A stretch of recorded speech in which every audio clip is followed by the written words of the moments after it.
الرحمن الرحیم ان الحمد للہ نحمده ونستعینه ونستغفره من يهده الله فلا مضل له ومن يضلل فلا هادي له واشهد ان لا اله الا الله وحده لا شريك له واشهد ان سيدنا ونبينا وحبيبنا وشفيعنا وقرة اعیننا محمدا عبده ورسوله صلی اللہ تبارک و تعالی علیہ وعلی آلہ واصحابہ وازواجہ وذریتہ وبارک وسلم تسلیما کثیرا اما بعد فاعوذ باللہ من الشیطان الرجیم بسم اللہ الرحمن الرحیم والذین جاہدوا فینا لنہدینہم سبلنا وان اللہ لمع المحسنین سبحان ربک رب العزت عما یصفون وسلام علی المرسلین والحمد للہ رب العالمین اللہم صلی علی سیدنا محمد وعلی آل سیدنا محمد وبارک وسلم۔ میرے محترم دوستوں اور بزرگوں، بھائیوں، اللہ تعالیٰ نے انسان کو بہت محتاج بنایا ہے۔ مخلوق میں سب سے زیادہ محتاج وہ انسان ہے۔ کسی مخلوق کی ضروریات اتنی زیادہ نہیں ہیں جتنی انسان کی ہیں۔ دنیا میں جانور بھی رہتے ہیں، چوپائے، درندے، پرندے، کیڑے مکوڑے، جنات، فرشتے، لیکن کسی کی ضروریات اتنی نہیں ہیں جتنی انسان کی ہیں۔ اب دیکھیں، سردی ہو جائے تو ہیٹر اس کی ضرورت ہے، گرمی ہو جائے تو ایئر کنڈیشن اس کی ضرورت ہے۔ کمزوریاں ہو گئی ہیں، لہٰذا قالین بھی ضرورت بن گیا، فرنیچر بھی ضرورت بن گیا، گیس بھی ضرورت بن گیا، بجلی بھی ضرورت بن گیا۔ سردی کے کپڑے الگ، گرمی کے کپڑے الگ، گھر اور گھر میں کچن، گھر میں اٹیچ باتھ، ڈرائنگ روم، یہ ساری چیزیں انسان کی ضرورتیں ہیں۔ سواری بھی ضرورت ہے، لیکن تمام ضروریات کا تعلق دنیا کی زندگی کے ساتھ ہے۔ مثلا اگر گرمی میں پنکھا نہ ملے تو گرمی تو گزر ہی جائے گی، یہ تو نہیں کہ گرمی رک جائے گی۔ سردی میں ہیٹر نہ ملے تو سردی گزر ہی جائے گی۔ کتنی دنیا ہے جو بغیر ہیٹروں کے گزارا کر رہی ہے۔ سردیوں میں سردی کے کپڑے، گرمیوں میں گرمی کے کپڑے، یہ ایک ضرورت ہے۔ پوری ہو جائے تو فائدہ ہوتا ہے، پوری نہ ہو تو ٹائم پاس ہو جاتا ہے۔ پانی ضرورت ہے، نہ ملے تو پیاس لگتی ہے، اور انتہا پیاس کی موت ہے، جو کہ ویسے ہی طے ہے۔ یہ تو نہیں کہ جس کو پانی ملتا رہے وہ کبھی بھی نہیں مرے گا، مرنا تو ہے ہی۔ کھانا ضرورت ہے، نہ ملا تو بھوک، اور بھوک کی انتہا موت، جو کہ ویسے ہی آتی ہے۔ دوائی علاج ضرورت ہے، پوری ہو جائے تو بہت اچھی بات ہے، پوری نہ ہو تو بیماری کی انتہا موت ہے، جو ویسے ہی آنی ہے۔ لیکن ایک ضرورت اللہ تعالیٰ نے انسان کے ساتھ ایسی لگائی ہے جس کو پورا کیے بغیر چارہ نہیں ہے۔ اگر یہ ضرورت پوری نہ ہو تو تباہی ہے، اگر یہ ضرورت پوری نہ ہو تو بربادی ہے، اگر یہ ضرورت پوری نہ ہو تو اس سے صرف موت نہیں آئے گی جو پہلے سے طے ہے، بلکہ ہمیشہ والی زندگی برباد ہو جاتی ہے۔ جو نہ ختم ہونے والی زندگی ہے آخرت کی، جسے ہم آخرت کہتے ہیں، ہمیشہ انتہائی نہیں کوئی اس کی، وہ زندگی بھی تباہ ہو جاتی ہے، یعنی ابدی تباہی ملتی ہے اگر وہ ضرورت پوری نہ ہو تو۔ اور وہ ضرورت پتہ ہے کون سی ہے؟ وہ ضرورت ہے ہدایت۔ ہدایت کا ملنا یہ سب سے بڑی ضرورت ہے۔ اللہ تعالیٰ نے تمام ضروریات کے پورا کرنے کا انتظام کیا ہے، لیکن اس کے ان ضروریات کے پورا ہونے کے لیے ادنا مخلوق کا استعمال کیا ہے۔ انسان کو گوشت کی ضرورت ہے، جانور مہیا ہیں۔ انسان کو آکسیجن چاہیے، اللہ تعالیٰ نے عام کر دی ہے۔ انسان کو پانی چاہیے، اللہ تعالیٰ بادلوں سے بھی برساتا ہے، زمین سے بھی نکالتا ہے، دریا بھی ہیں، سب کچھ ہے۔ کپڑے ہیں، اللہ تعالیٰ کپاس اگاتا ہے اور اس سے پھر کپڑے بنتے ہیں۔ ساری ضرورتوں کا اللہ تعالیٰ نے انتظام کیا ہے، لیکن ادنا مخلوق کے ذریعے۔ لیکن ہدایت کی ضرورت کا اور اہمیت کا اندازہ آپ اس سے لگائیے کہ ہدایت کے انتظام کے لیے اللہ تعالیٰ نے اپنے سب سے زیادہ برگزیدہ بندوں کو انسانوں کے پاس بھیج کے اس کا انتظام کیا ہے۔ جو کام اہم ہوتے ہیں نا، وہ اہم لوگوں کے ذمے لگائے جاتے ہیں، جو غیر اہم ہوتے ہیں وہ کسی کے بھی ذمے لگا دیے جاتے ہیں۔ دکان پہ بہت سے کام ہوتے ہیں، گاہک کو دینا لینا، لیکن پیسے لینا دینا یہ سب سے اہم کام ہوتا ہے۔ وہاں پہ ایماندار آدمی کو بٹھایا جاتا ہے، اپنے بیٹے کو بٹھایا جاتا ہے، خود بیٹھا جاتا ہے، یا کسی دیانتدار امانتدار آدمی کو بٹھایا جاتا ہے، چونکہ اہم کام ہے۔ بالکل اسی طرح سے اللہ تعالیٰ نے انسانوں کی ہدایت کے لیے اپنے سب سے زیادہ برگزیدہ بندوں کا انتخاب کیا اور ان کو بھیجا کہ وہ جا کر انسانوں کو سیدھا راستہ دکھائیں۔ چنانچہ فرماتے ہیں وَمَا نُرْسِلُ الْمُرْسَلِينَ إِلَّا مُبَشِّرِينَ وَمُنذِرِينَ وَمَا نُرْسِلُ الْمُرْسَلِينَ إِلَّا مُبَشِّرِينَ وَمُنذِرِينَ۔ نبی جو دنیا میں آتے ہیں وہ کاروبار، کھیتی باڑی، محنت مزدوری اس کے لیے نہیں آتے ہیں۔ نبی آتا ہی ہے صرف دعوت دینے، جہنم سے ڈرانے اور جنت کی رغبت دلانے، مخلوق سے تعلقات کو کم کرانے اور اللہ سے روابط کو بڑھانے کے لیے نبی کا کام یہ ہوتا ہے۔ یہ کام اتنا اہم ہے کہ اس کے لیے اللہ نے نبیوں کا انتخاب کیا، اور یہ کام اتنا اہم ہے کہ جب اگلوں نے نبیوں کی بات کو نہیں سنا، الٹا ٹھکرایا، الٹا ان کو مارا، الٹا ان کو شہید کیا، اللہ تعالیٰ نے یہ نہیں کہا نہیں مانتے تو جائیں جہنم میں، ہم نہیں بھیجتے اپنے نبی۔ اللہ تعالیٰ نے نبیوں کا بھیجنا بند نہیں کیا، اس لیے کہ کام بہت اہم ہے۔ نبی شہید ہوتے رہے، اللہ اگلے کو بھیجتے رہے۔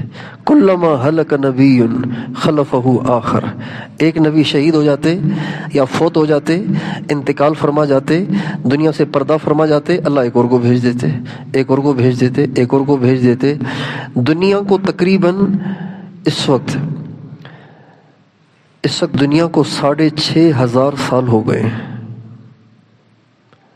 آدم علیہ السلام سے لے کے اب تک تقریباً 6,500 ہزار سال ہوئے ہیں۔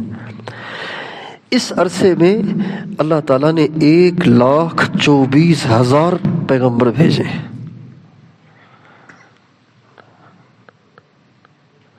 1,24,000 پیغمبر بھیجے،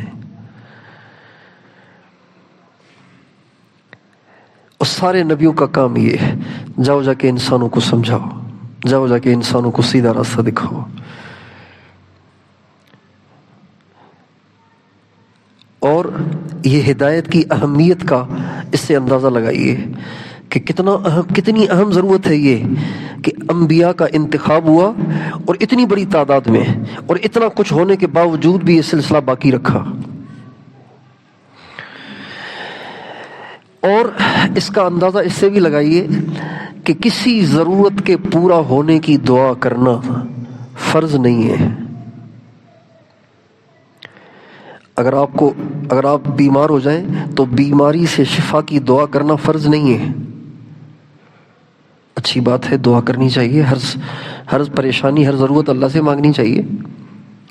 کسی پریشانی کی دعا، کسی پریشانی سے نکلنے کی دعا کرنا فرض نہیں ہے۔ آپ مقروض ہیں، قرضے اترنے کی دعا فرض نہیں ہے. آپ بے اولاد ہیں، اولاد کی دعا فرض نہیں ہے. نوجوان کی شادی نہیں ہو رہی، شادی کی دعا کرنا فرض نہیں ہے. گھر نہیں ہے، مکان کرائے کا ہے، مکان کی دعا کرنا فرض نہیں ہے. یہ نہیں کہ آپ نے مکان کی دعا نہ کی تو آپ گناہگار ہو جائیں گے، ایسے نہیں ہے. لیکن ایک ضرورت ایسی ہے جس کی دعا کرنا نہ صرف فرض ہے بلکہ ہر رکعت میں لازم ہے. لا صلاۃ الا بفاتحۃ الکتاب. نماز ہے ہی نہیں اگر سورہ فاتحہ نہ پڑھو تو. اور سورہ فاتحہ میں جو مین چیز ہے نا وہ ہے ہدایت کی دعا. دعا سے پہلے اللہ کی تعریف کرنی چاہیے.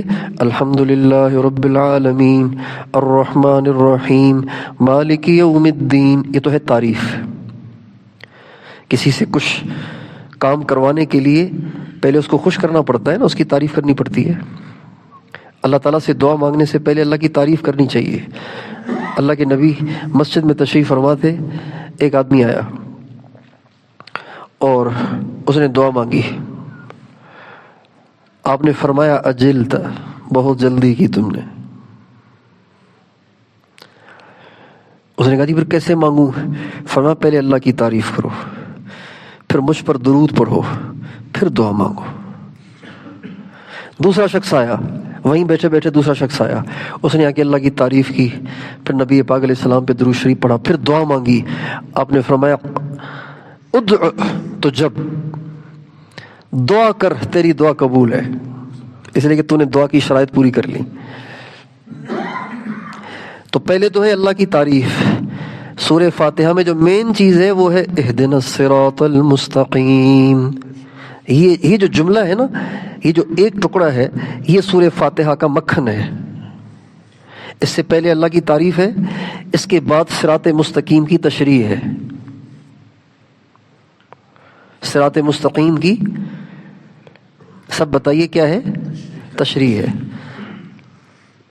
اہدنا الصراط المستقیم، یہ اصل سورہ فاتحہ کا جو مکھن ہے، جو نچوڑ ہے وہ یہ ہے، اے اللہ سیدھے راستے پہ چلائیو.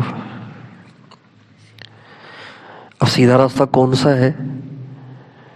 ہر ایک کہے گا میرا راستہ سیدھا ہے، ہر ایک کہے گا میں بالکل ٹھیک ہوں. اپنے آپ کو تو ٹیڑھا کوئی بھی نہیں سمجھتا، اپنے آپ کو تو ٹیڑھا کوئی بھی نہیں، اس کا تو کوئی بھی اعتراف نہیں کرتا. ہر ایک اپنے آپ کو صحیح سمجھتا ہے. تو اللہ تعالیٰ نے اس کی تشریح بندوں ہی کے زبان سے کروا دی کہ سیدھا راستہ وہ نہیں ہے جو ہم سمجھیں، سیدھا راستہ وہ ہے جو اس زمانے کے اہل اللہ نے اپنایا ہے. صراط الذین انعمت علیہم، ان لوگوں کا راستہ جن پر تیرا انعام ہے، یعنی جن کو تو نے اپنا قرب دیا ہوا ہے، جن کو تو نے اپنا تعلق دیا ہوا ہے. وہ کون ہیں؟ وہ انبیاء ہیں، صدیقین ہیں، شہداء ہیں اور صالحین ہیں. یہ چار جماعتیں ہیں جو وہ ہیں جن پہ اللہ کا انعام ہے. ان کا راستہ جو ہے وہ ہے سیدھا راستہ. اللہ مجھے اس پہ چلائیو، مجھے نبیوں کے راستے پہ، صدیقین کے راستے پہ، شہداء کے راستے پہ، صالحین کے راستے پہ چلائیو، مجھے ان کے راستے پہ چلائیو.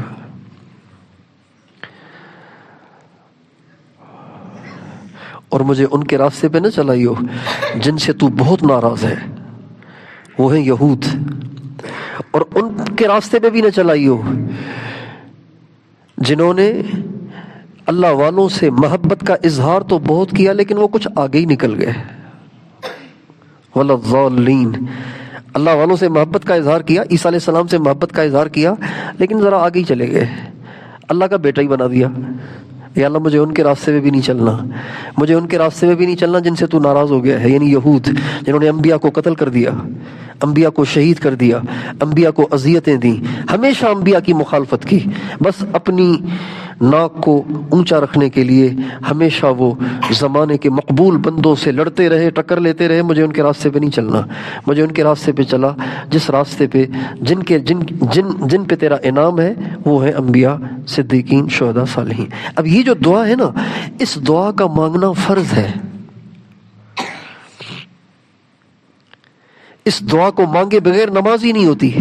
آپ نفل پڑھیں سورہ فاتحہ پڑھنی پڑے گی، آپ فرض پڑھیں سورہ فاتحہ پڑھنی پڑے گی، آپ سنت پڑھیں تب بھی پڑھنی پڑے گی، آپ وتر پڑھیں تب بھی پڑھنی پڑے گی. اس سے آپ اندازہ لگائیے کہ ہدایت کتنی اہم چیز ہے.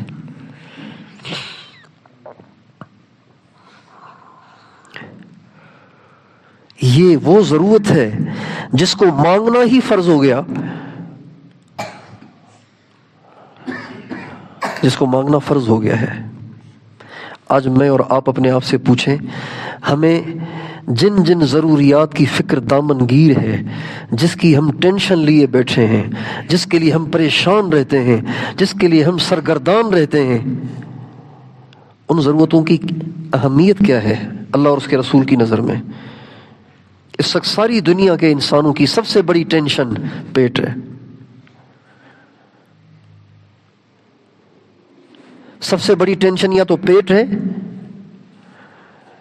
یا پھر شرمگاہ ہے.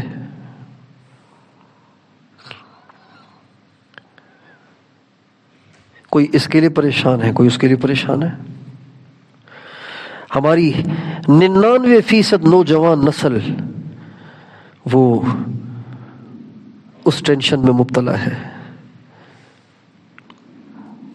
جو دنیا کے لحاظ سے فری ہے نا، ان کو شرمگاہ کی ٹینشن ہے، اور جو دنیا کے لحاظ سے پریشان ہیں ان کو یہ بھی پریشانی ہے، پیٹ کی بھی ہے، کہاں سے کھائیں گے. اور اللہ تعالیٰ نے روٹی والی ٹینشن سے تو بندوں کو ویسے ہی بے فکر کیا ہوا ہے، لیکن یہ بے فکر کیا ہے قرآن میں، اور قرآن پڑھنے کا ٹائم نہیں ہمارے پاس. اگر ہم قرآن پڑھیں گے نا دھیان سے تو اللہ تعالیٰ ایسے جیسے باپ اپنے بچے کو قریب بٹھا کے تسلی دیتا ہے، بیٹا آپ کیوں پریشان ہیں، میں ابھی زندہ ہوں. اللہ ایسے اپنے بندوں کو روٹی کے حوالے سے تسلیاں دیتا ہے. چنانچہ فرماتے ہیں وَمَا خَلَقْتُ الْجِنَّ وَالْإِنسَ إِلَّا لِيَعْبُدُونَ مَا أُرِيدُ مِنْهُمْ مِنْ رِزْقٍ وَمَا أُرِيدُ أَنْ يُطْعِمُونَ إِنَّ اللَّهَ هُوَ الرَّزَّاقُ ذُو الْقُوَّةِ الْمَتِينُ. بھائی بات یہ ہے کہ میں نے تمہیں بنایا ہے عبادت کے لیے، روٹی کی ٹینشن نہیں لینا، وہ ہم دیں گے. روزی کی ٹینشن نہیں لینا. روزی سے مراد صرف روٹی نہیں ہے، روزی سے مراد کپڑے بھی ہیں، مکان بھی ہے، سواری بھی ہے، شادی بھی ہے، سب کچھ ہے. یہ سب روزی ہے، اس کی ٹینشن نہیں لینا، یہ ہم دیں گے. اور یہ جگہ فرماتے ہیں وَمَا مِن دَابَّةٍ فِي الْأَرْضِ إِلَّا عَلَى اللَّهِ رِزْقُهَا وَيَعْلَمُ مُسْتَقَرَّهَا وَمُسْتَوْدَعَهَا كُلٌّ فِي كِتَابٍ مُبِينٍ. زمین پہ ہر چلنے والے کی روزی مجھ پر ہے، میرے ذمے ہے. اللہ کہہ کر اللہ تعالیٰ نے بندے کو اتنا اطمینان دے دیا ہے کچھ نہ پوچھیں. من اللہ بھی کہہ سکتے تھے وَمَا مِن دَابَّةٍ فِي الْأَرْضِ إِلَّا مِنَ اللَّهِ رِزْقُهَا. یہ بھی مطلب ٹھیک بن جاتا ہے، ہر چلنے والے کی روزی اللہ کی طرف سے آئے گی، یہ بھی ٹھیک ہے. اللہ کہہ کر اللہ تعالیٰ بندے کو اطمینان دے رہے ہیں، میرے بندے تیری روزی میرے اوپر لازم ہے، میں اپنی ذمہ داری میں کبھی کوتاہی نہیں کروں گا. جو اللہ ساری دنیا کو اپنی ذمہ داریاں نبھانے کی ترغیب دیتا ہے اور ذمہ داریاں نبھانے پہ جنت دیتا ہے اور نہ نبھانے پہ دوزخ دیتا ہے، دوزخ میں ڈالتا ہے، وہ اللہ خود کیسے ذمہ داریاں نہیں نبھائے گا؟ اللہ یہ میری ذمہ داری ہے، آپ اس کے لیے پریشان نہیں ہونا. اب یہ جو اللہ نے اپنے ذمہ لی ہوئی ہے نا، اس کی ہم نے ٹینشن لی ہوئی ہے. اس لیے آج کے ماں باپ کو سب سے بڑی ٹینشن کہ بچوں کا فیوچر کیا ہوگا. اور اس غم، اس سوچ اور ٹینشن کی وجہ سے آج کے ماں باپ نے اپنے بچوں کو دین سے کاٹ دیا ہے.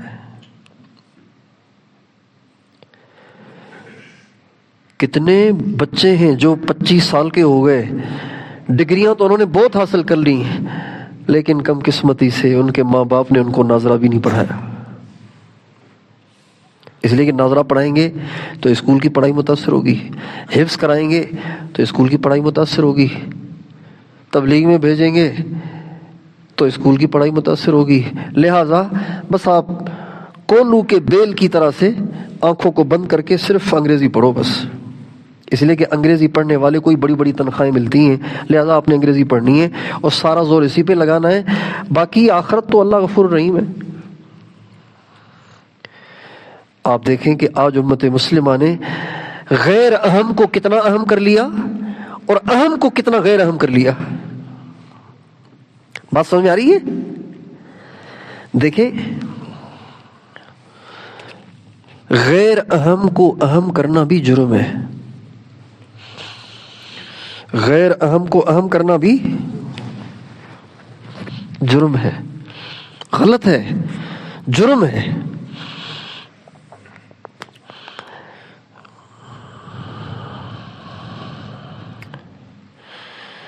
ایک پروگرام ہے، اس میں ایک شخص نے اپنے دوستوں کو دعوت دی ہے اور اپنے والد صاحب سے کہا ابو آپ بھی تشریف لائیے گا۔ اب ابا جان بھی آ گئے، دوست بھی آ گئے۔ اب ابا جان بیچارے کھڑے ہوئے ہیں لاٹھی کے سہارے سے، بیٹا تو ان کو دیکھ ہی نہیں رہا اور دوستوں کو گلے بھی لگا رہا ہے، کرسیاں بھی پیش کر رہا ہے، صوفے بھی پیش کر رہا ہے، چائے بھی پیش کر رہا ہے۔ ابا بیچارے کونے میں کھڑے ہوئے ہیں، کوئی لفٹ ہی نہیں اس کے لیے۔ یہ غیر اہم کو اہم اور اہم کو غیر اہم، بتائیے یہ چھوٹی غلطی ہے بڑی غلطی ہے؟ باپ کے دل سے کیا کیا نکل رہا ہوگا اس وقت؟ باپ کا دل اس وقت روئے گا کہ نہیں روئے گا؟ اس رات کو باپ کو نیند آئے گی؟ یہ جن باپوں پہ یہ بیتی ہو نا، وہی اس کا احساس کر سکتے ہیں۔ جن باپوں کے بچوں نے ان کو دوستوں سے غیر اہم کیا ہے نا، ان سے پوچھیں کہ ان کے دل کا کیا حال ہے۔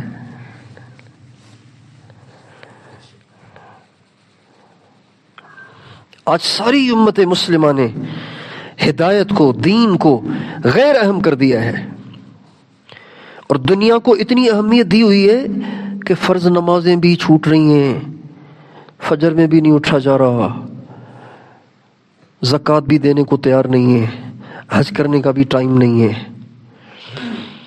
دین کی خدمت اور محنت کے لیے جس کے لیے اس امت کا انتخاب ہوا، چناؤ ہوا، اس کے لیے تو ٹائم کہاں سے آئے گا؟ نماز کے لیے ٹائم نہیں ہے۔ یہ ہے امت مسلمہ کا وہ جرم جس کی وجہ سے اللہ تعالی ہم سے روٹھے ہوئے ہیں اور ہمارے حالات بگڑے ہوئے ہیں۔ ہدایت سب سے بڑی ضرورت ہے اور اس کو سب سے اہم اللہ نے قرار دیا ہے، تبھی تو ہم پہ لازم کر دیا کہ اس کو مانگو ورنہ نماز نہیں ہوگی۔ اور حضور نبی کریم صلی اللہ علیہ وسلم نے اپنی پوری اللہ کے نبی دائی بھی تھے، معلم بھی تھے، مرشد بھی تھے۔ یعنی اللہ کے نبی کا کام یہ بھی ہوتا تھا کہ لوگوں کو سمجھا بجھا کے قریب لانا، یہ بھی اللہ کے نبی کا کام ہوتا تھا۔ اللہ کے نبی کا یہ بھی کام ہوتا تھا کہ جب وہ آ جاتے تو ان کو دین سکھاتے تھے۔ ایک دفعہ آپ علیہ السلام ممبر پہ تشریف فرما تھے، ایک شخص آیا، نیا آدمی، آپ علیہ السلام ممبر چھوڑ کے اس کے پاس گئے اور اس کو جا کے التحیات سکھائی۔ کیا سکھائی؟ اس لیے کہ اللہ کے نبی معلم بھی ہیں، استاد بھی ہیں اور مرشد بھی ہیں۔ جہاں کہیں کسی میں کمی نظر آتی اس کو کہتے تھے کہ یہ ٹھیک نہیں، یوں کرو، یہ اصلاح ہے۔ اس کو مرشد کا کام یہی ہوتا ہے۔ حضرت انس کہتے ہیں میں چھوٹا سا تھا، اللہ کے نبی کے ساتھ کھانا کھا رہا تھا، تو اللہ کے نبی تو بچے کو کیا کہ کیسے کھانا ہے کھانا، تو حضرت انس فرماتے ہیں اللہ کے نبی نے مجھ سے فرمایا لڑکے اپنی طرف سے کھاؤ، سر طرف سے نہ کھاؤ، بسم اللہ پڑھ کے کھاؤ اور دائیں ہاتھ سے کھاؤ، اس لیے کہ بائیں ہاتھ سے شیطان کھاتا ہے۔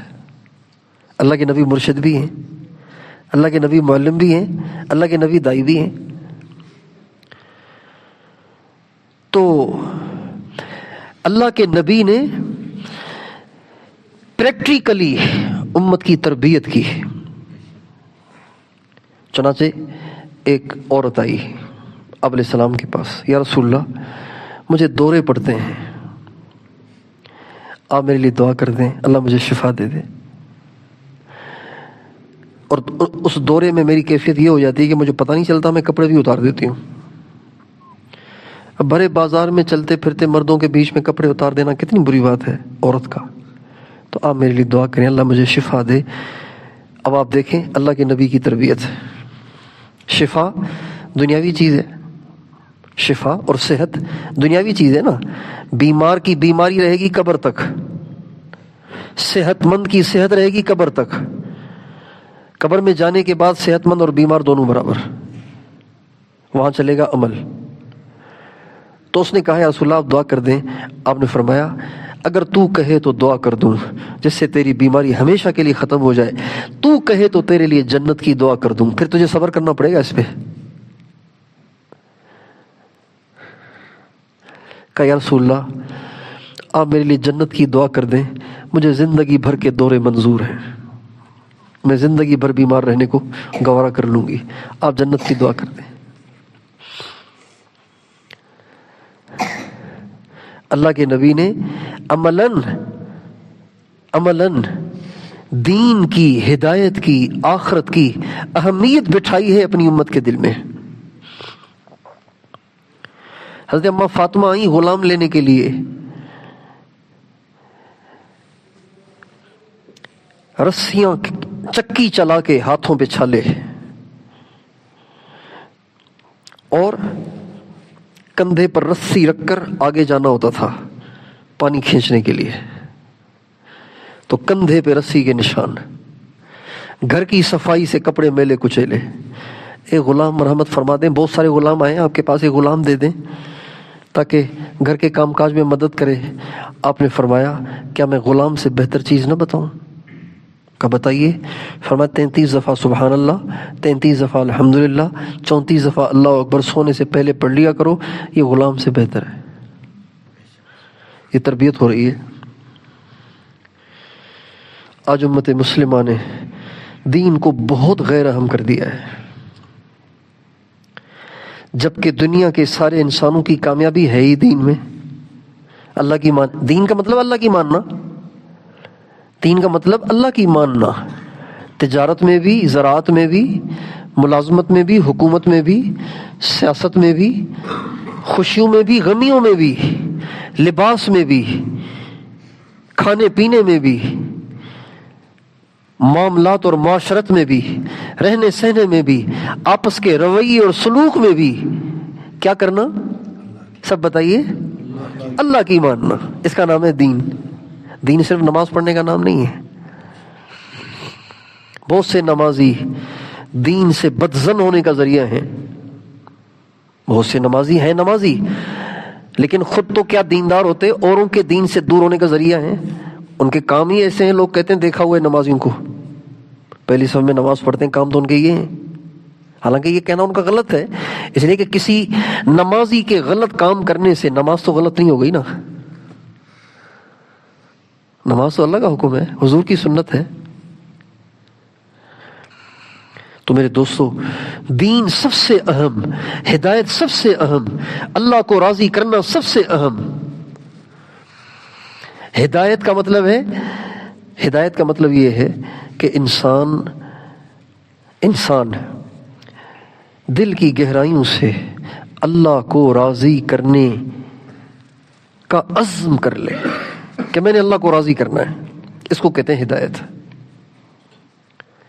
یہ ایک نور ہے جو اللہ دل میں ڈالتے ہیں، اور اس کے دل میں ڈالتے ہیں جو محنت کرتا ہے۔ اللہ تعالیٰ فرماتے ہیں وَالَّذِينَ جَاهَدُوا فِينَا لَنَهْدِيَنَّهُمْ سُبُلَنَا، جو ہمارے لیے محنت کرتے ہیں، مجاہدے کرتے ہیں۔ اور جاہدو کا مطلب، جاہدو کا جو لفظ ہے نا، علماء سمجھتے ہیں اس بات کو، جاہدو میں صرف محنت نہیں ہے، جاہدو میں ناموافق حالات میں بھی جمے رہنا، یہ بھی اس کے اندر مطلب ہے۔ اس لیے کہ جاہدو کا معنی ہے ایک دوسرے کے ساتھ، یعنی ایسی محنت کرنا جس میں ٹکراؤ کی صورت بن رہی ہو۔ اب میدان جہاد میں تو کفار سے ٹکراؤ کی صورت بنتی ہے، اور کبھی غربت سے ٹکراؤ کی صورت بنتی ہے، کبھی بیماری سے ٹکراؤ کی صورت بنتی ہے، ناسازگار حالات سے ٹکراؤ کی صورت بنتی ہے، کبھی نفس اور شیطان سے ٹکراؤ کی صورت بنتی ہے۔ ان تمام ناسازگار حالات سے گزرتے ہوئے اللہ کے دین کو حاصل کرنا، اللہ کے دین کو پھیلانا اور اللہ کے دین کی جد و جہد کرنا اور اپنے آپ کو اللہ کے سپرد کرنا، اس کو کہتے ہیں کوشش اور محنت، اور اس پر اللہ تعالیٰ کی طرف سے وعدہ ہے ہدایت کا۔ دیکھیں لہجے سے نا مطلب بہت تبدیل ہوتا ہے، لہجے سے مطلب بہت بدلتا ہے۔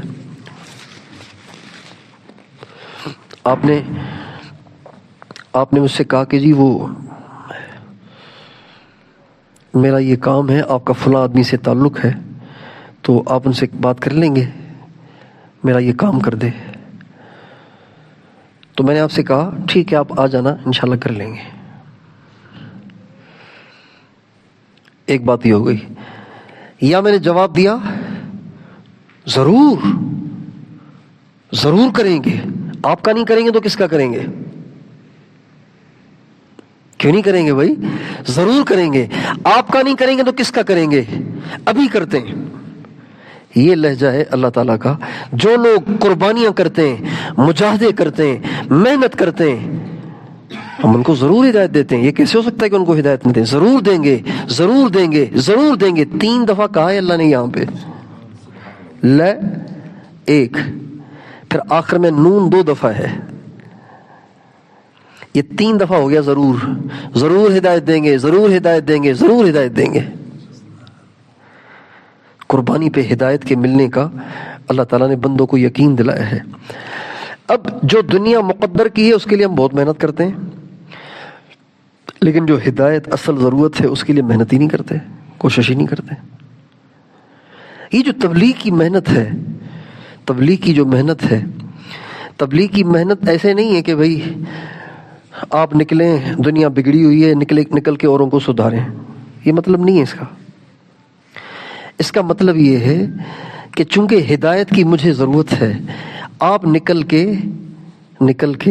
جب بیوی کو چھوڑیں گے، بچوں کو چھوڑیں گے، سردی گرمی برداشت کریں گے، بستر کندھے پہ رکھ کے در بدر کے دھکے کھائیں گے، تو یہ جو کیفیت بنے گی نا، یہ بنے گی مجاہدہ، اور یہ اللہ کو لگے گی اچھی، اس پہ اللہ کو آئے گا رحم، اور جب اس کا رحم متوجہ ہو گیا نا تو ہدایت مل جائے گی۔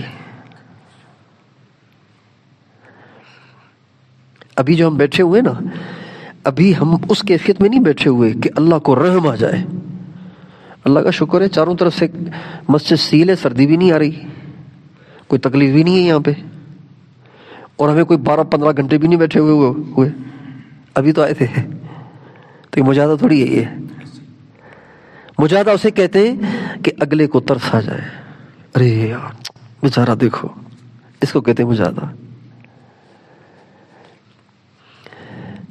اس لیے جو تبلیغ میں جاتے ہیں نا اور یہ مجاہدوں سے نہیں گزرتے، وہ بیچارے جیسے جاتے ہیں ویسے ہی آ جاتے ہیں، اس لیے کہ جس مقصد کے لیے نکلے تھے وہ تو وہی نہیں، گھوم پھر کے واپس آ گئے۔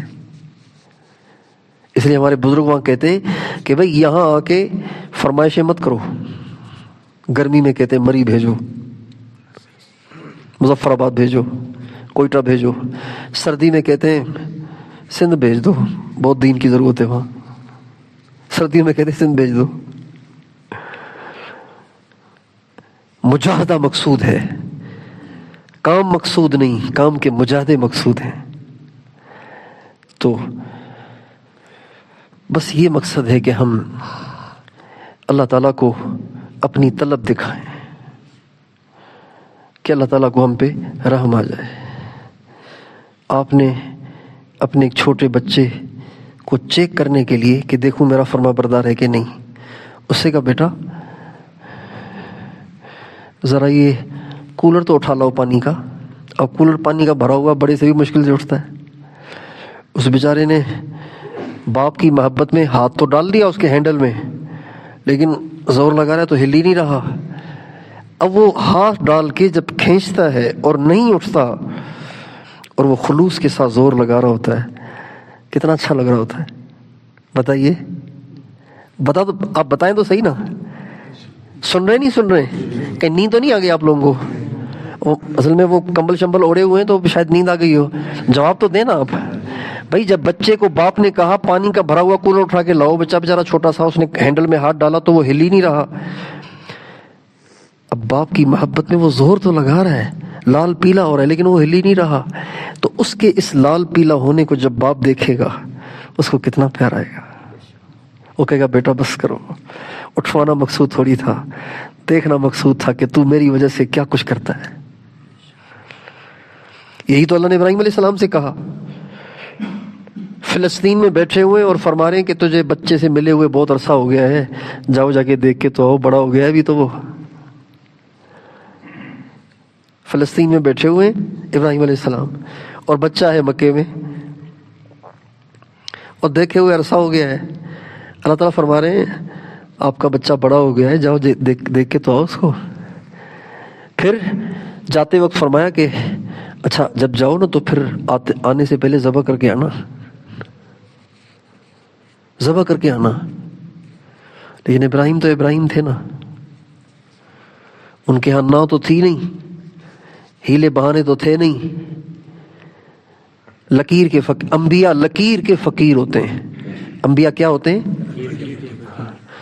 جو لوگ آج کل ایک یہ ٹاپک ہے سوشل میڈیا پہ، ایک ٹاپک ہے خود تحقیق کرو، یہ ایک ٹاپک چل رہا ہے سوشل میڈیا پہ، خود پڑھو، خود دیکھو، خود سوچو، چھوڑو ان مولویوں کو، یہ بابے سارے پرانے زمانے کے معذور ہیں۔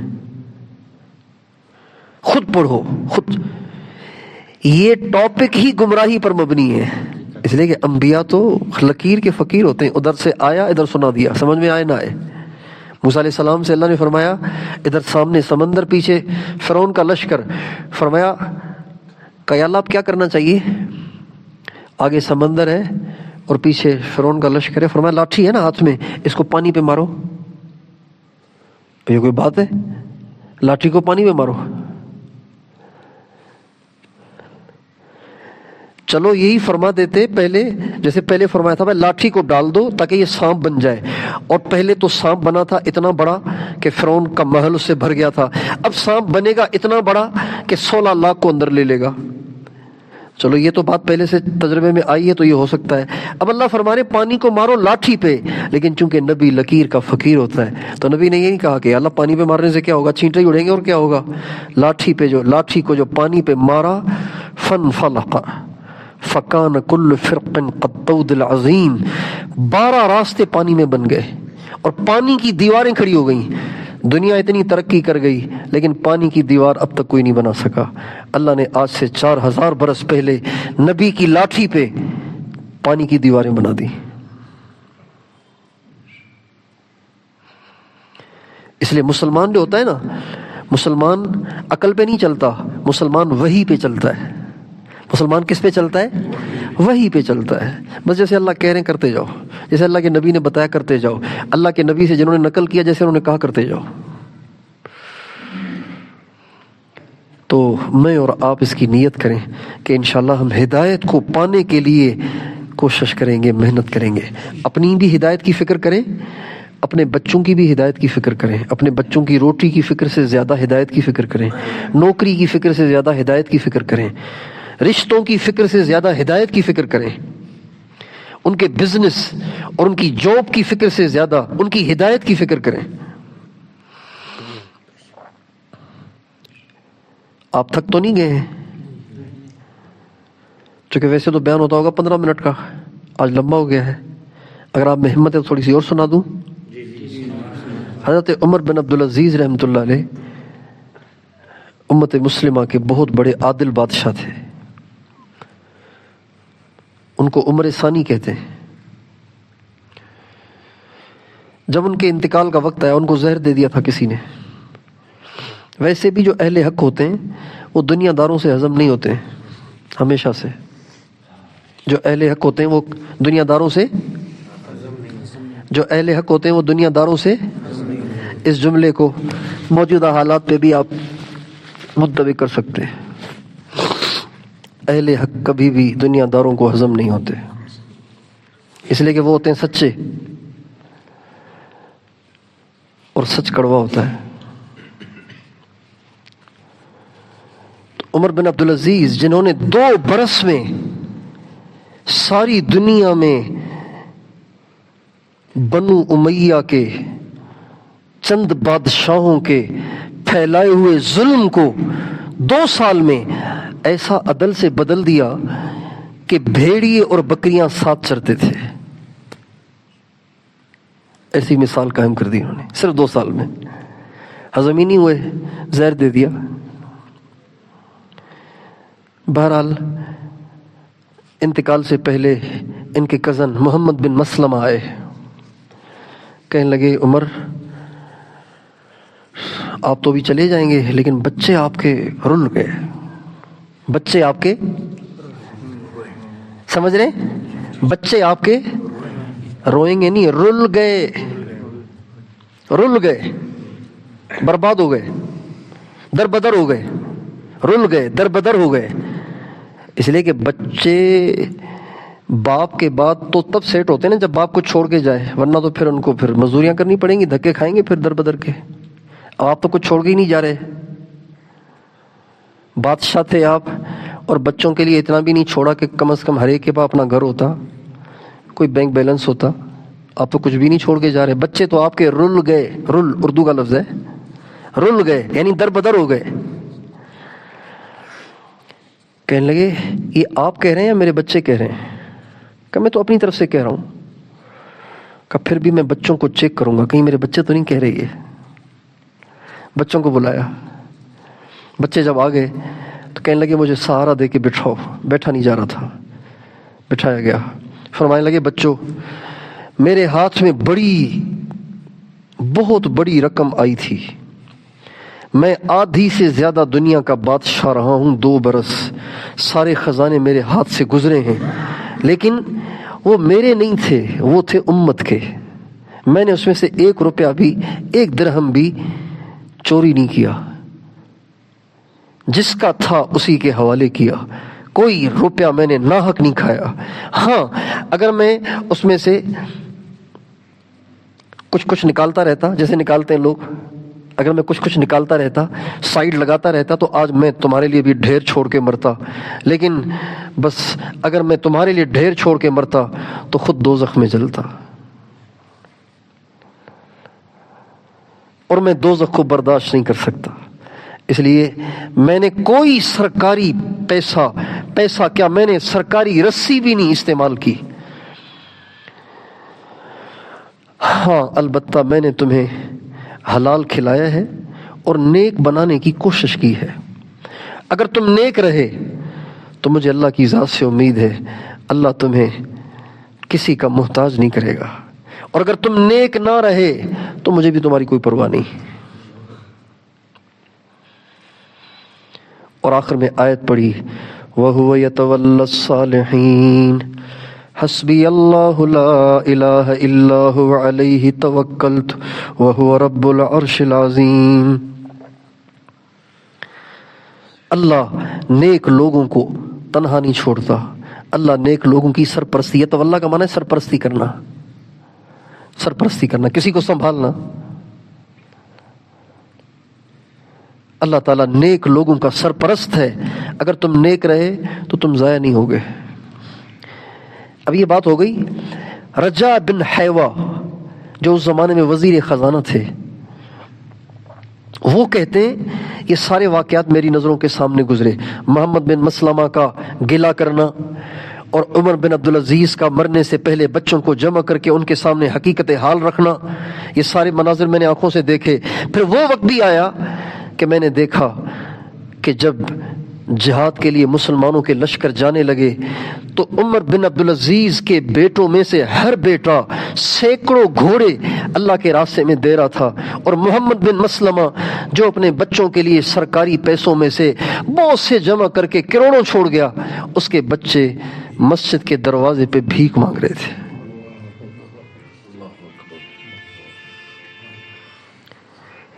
یہ بات اصولی ہے، یہ بات اصولی ہے، ہمیشہ پلے باندھنے کی ہے۔ جو بچوں کو حرام کھلائے گا اس کے بچے نہ اس کے رہیں گے نہ اپنے رہیں گے، جو بچوں کو حلال کھلائے گا اس کے بچے اس کے نوکر بن کر رہیں گے، اور اس کے بچے اس کے بعد در بدر نہیں ہوں گے۔ یہ پکی ٹھکی بات ہے۔ سب دیوانے ہیں وہ جو اپنے بچوں کے لیے سرکاری خزانے جمع کر رہے ہیں، یہ سب دیوانے ہیں،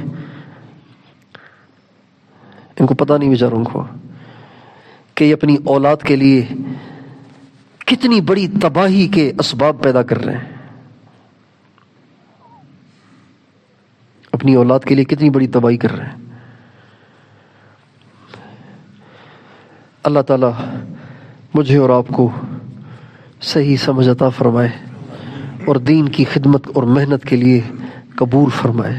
تو آپ سب سے درخواست ہے تبلیغ میں جائیں، اللہ کے راستے میں جائیں، اور ایسے جائیں کہ اللہ کو ترس آ جائے۔ آپ کہیں گے یار اصل میں نا ابھی مجھے بہت سارے کام ہیں، میں بالکل ریلیکس ہو جاؤں گا نا پھر چلوں گا، تو پھر رحم ترس والے حالات تو نہیں بنائے آپ نے۔ مقصود تو ہے اللہ کا ترس متوجہ کرنا، وہ تو تبھی ہوگا جب آپ کے حالات بھی ہیں آپ پھر بھی کہہ رہے ہیں کوئی بات نہیں، جاؤں گا اللہ خیر کرے گا۔ ابراہیم علیہ السلام کے لیے اللہ تعالیٰ نے آگ کو گلزار بعد میں کیا، پہلے انہوں نے آگ میں چھلانگ ماری۔ آگ جو ہے نا، آگ یہ گلزار بعد میں بنتی ہے، چھلانگ پہلے مارنی پڑتی ہے۔ یہ نہیں ہوا کہ اللہ تعالیٰ نے کہا اب میں نے اس کو ٹھنڈا کر دیا اب مارو چھلانگ تو اس میں کیا کمال ہے؟ آگ دیکھ کے چھلانگ ماری، اللہ کو ترس آ گیا کہ دیکھو میرا بندہ جلنے کے لیے بھی تیار بیٹھا ہے، اللہ نے اس کو گلزار بنا دیا۔ ہم کہتے ہیں پہل اللہ کرے، اللہ کہتے ہیں پہل تم کرو، چونکہ تم محتاج ہو، فقیر ہو، بندے ہو تم۔ ہم کہتے ہیں پہلے اللہ کی مدد آئے پھر ہم جائیں گے، اللہ کہتے ہیں پہلے تم جاؤ پھر مدد آئے گی۔ چنانچہ فرماتے ہیں ان تنصروا اللہ ینصرکم وَيُثَبِّتْ أَقْدَامَكُمْ، اگر تم قدم بڑھاؤ گے تو اللہ ساتھ ہو جائے گا۔ اگر تم کہو گے ہم بیٹھے ہوئے ہیں اللہ آ جائے تو اللہ کو تمہاری ضرورت ہی نہیں۔ تو آپ سارے بھائی اللہ کے راستے میں نکلنے کی نیت کریں، نکلیں گے انشاءاللہ۔ اور ایک بات ہمیشہ علماء کے ساتھ کبھی بدگمان نہ ہونا،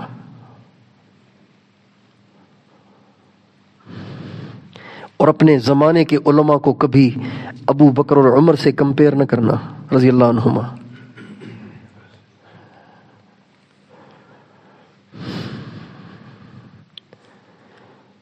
جتنے لوگ علماء سے متنفر ہوتے ہیں اور علماء کے بارے میں باتیں بناتے ہیں وہ ان کو کمپیئر کرتے ہیں حضرت ابو بکر صدیق سے، حضرت عمر سے۔ بھئی آپ کیا کر رہے ہیں؟ یہ تو قیاس مال فارق ہے، اس کو علماء سمجھتے ہیں قیاس مال فارق۔ تو آپ ایسا قیاس کر رہے ہیں کہ جو ان کو کمپیئر کریں آج کے زمانے کے لوگوں کے ساتھ، کہ دنیا اتنی دین سے دور ہو گئی ہے پھر بھی بیچارے دین کو سینے سے لگائے ہوئے، دنیا کے تانے سہتے ہوئے حق کو لے کے کھڑے ہوئے ہیں۔ کتنی بڑی قربانی ہے یہ۔ کسی کا دل چاہتا ہے اس کو کوئی گالی دے، اس کو برا بھلا کہے، اس کو کوئی غلط القاب دے، کسی کو برا بھلا کہے، کسی کے لیے غلط خبریں وائرل کرے، کسی کا دل چاہتا ہے؟ کسی کو پسند ہے یہ بات؟ سچے کو جھوٹا کہو تو اس کو نیند ہی نہیں آتی رات کو۔ اتنا بڑا صدمہ ہوتا ہے آدمی کو جب سچے کو جھوٹا کہا جائے، اس کو ساری رات نیند نہیں آتی۔ اس لیے ہمیشہ علماء کے ساتھ رہیں اور علماء سے پوچھ کے زندگی گزاریں۔ تجارت کریں تو علماء سے پوچھ کر، شادی بیاہ کریں علماء سے پوچھ کر۔ ہم علماء سے پوچھتے ہیں صرف یہ کہ جی وہ میں نے روزے میں نسوار لگا لی، روزہ باقی ہے ٹوٹ گیا۔ روزے کے مسائل پوچھتے ہیں، اتحیات میں دعا پڑھنا بھول گیا، نماز ہو گئی، یہ پوچھتے ہیں۔ تجارت میں نہیں پوچھتے ہیں، اس لیے کہ تجارت تو کریں گے اپنی مرضی سے، 2 نمبری کرنی پڑے، فراڈ کرنا پڑے، وہ تو پھر ضرورت بن جاتا ہے نا، اس لیے پوچھتے ہی نہیں۔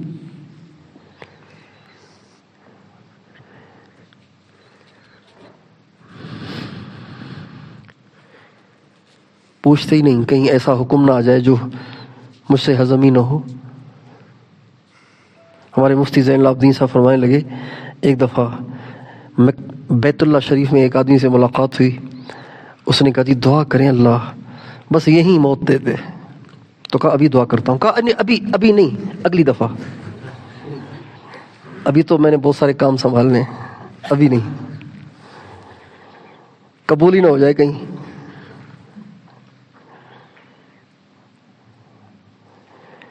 تو اس لیے ہم اور آپ ہمیشہ اپنی پوری زندگی علماء سے پوچھ کر گزاریں، اہل اللہ کی صحبت کو اپنی ضرورت سمجھیں، اہل اللہ کی صحبت کو اپنی ضرورت سمجھیں۔ یہ نہ کہیں گے بس ہم بنے ہوئے ہیں، بس ہم ٹھیک ہیں، بس ہم بہت بڑے بزرگ ہیں، کبھی بھی ایسے نہ کہیں۔ ضرورت ہے ہمیں اہل اللہ کی صحبت سے، وہ نور ملتا ہے جس نور کے ملنے کی وجہ سے پھر انسان ارتداد سے محفوظ ہو جاتا ہے، اس کے ایمان کی حفاظت ہو جاتی ہے۔ حضرت مولانا اشرف علی صاحب تھانوی رحمۃ اللہ علیہ سے ان کے خلیفہ حضرت خواجہ عزیز الحسن مجذوب رحمۃ اللہ علیہ نے پوچھا، بس میں بات ختم کر رہا ہوں ابھی۔ انہوں نے پوچھا کہ جی یہ جو شعر پڑھتے ہیں فارسی کا، یک زمانہ صحبت با اولیاء بہتر از 100 سالہ طاعت بیریا، اللہ والوں کی گھڑی میں ایک صحبت، ایک گھڑی کی صحبت یہ 100 سال کی بیریا عبادت سے بہتر ہے۔ تو یہ تو سمجھ میں نہیں آتا، 100 سال کی عبادت اور ایک گھڑی بس جا کے بیٹھنا تھوڑی دیر، اس میں تو کوئی۔ فرمانے لگے بات یہ ہے کہ جب آدمی اللہ والوں کی صحبت میں بیٹھتا ہے تو صحبت میں بیٹھنے سے اس کے دل میں ایک ایسا نور پیدا ہو جاتا ہے کہ جس سے ایمان کے چھن جانے کا خطرہ ختم ہو جاتا ہے۔ اور یہ خطرہ ختم ہونا 100 سال کی عبادت سے نہیں ہو سکتا، 1000 سال کی عبادت سے بھی نہیں ہو سکتا۔ شیطان نے تو 8 لاکھ سال عبادت کی تھی۔ کتنے سال عبادت کی تھی؟ 8 لاکھ سال عبادت کی تھی، پھر بھی ایمان چھن گیا۔ تو 100 سال کی عبادت تو کچھ بھی نہیں ہے۔ یہ بات ہے۔ تو اس لیے اہل اللہ کی صحبت کو اپنی ضرورت سمجھیں، علماء کے سے پوچھ کے زندگی گزاریں، اور تبلیغ کو اپنی ضرورت سمجھ کے کریں، اپنی ضرورت، اوروں کی ضرورت نہیں۔ اوروں کی ضرورت سمجھ کے کریں گے تو پھر ہم بیٹھ جائیں گے، پھر ہم تھک جائیں گے۔ اپنی ضرورت سمجھ کے کریں گے تو پھر ہم چلتے رہیں گے۔ پہلے زمانے میں مثال دیتے تھے کہ ایک تھا پہرے دار، پہلے زمانے میں پہرے دار، اب تو انہوں نے پہرے داروں نے سیٹیاں رکھی ہوئی ہیں۔ زمانہ جتنا یعنی ترقی کر رہا ہے اتنی سہولتیں آ رہی ہیں۔ اب پہلے زمانے میں جو پہرے دار ہوتے تھے نا، چوکی دار ہوتے تھے، وہ ساری رات چیختے پھرتے تھے گلیوں میں، جاگتے رہنا بھائیو۔ یہ ہم نے بھی دیکھا، ایسے ہی کہتے، ساری رات چیختے پھرتے تھے۔ اب سیٹیاں بجاتے ہیں۔ تو کسی نے پہرے دار سے پوچھا، بھائی آپ جو کہتے پھرتے ہیں جاگتے رہنا جاگتے رہنا، تو ہم تو آپ کو رکھا ہی اس لیے تاکہ ہم سو جائیں، تو آپ ہمیں بھی جگا رہے ہیں، کیا آپ کو رکھنے کا فائدہ کیا؟ اگر ہم سارے جاگتے رہیں تو پھر آپ کائے کی تنخواہ لے رہے ہیں؟ تو پہرے دار نے کہا، چوکی دار نے کہا، بھائی یہ جو میں چیختا ہوں نا، وہ آپ کو جگانے کے لیے نہیں، یہ اس لیے تاکہ میں خود جاگا رہوں۔ اس لیے کہ جب چیختا ہوں تو میری اپنی نیند بھاگتی رہتی ہے۔ تو یہ تبلیغ والے جو چیختے رہتے ہیں نا، یہ اوروں کو نہیں سدھار رہے، یہ خود جاگتے رہنے کے لیے چیختے رہتے ہیں۔ تو اگر ہم اس کی نیت سے انشاءاللہ تبلیغ میں چلیں گے تو ہمیں بہت فائدہ ہوگا۔ تو آپ سارے نکلیں گے تبلیغ میں؟ بتائیے کون لگائے گا 4 مہینے؟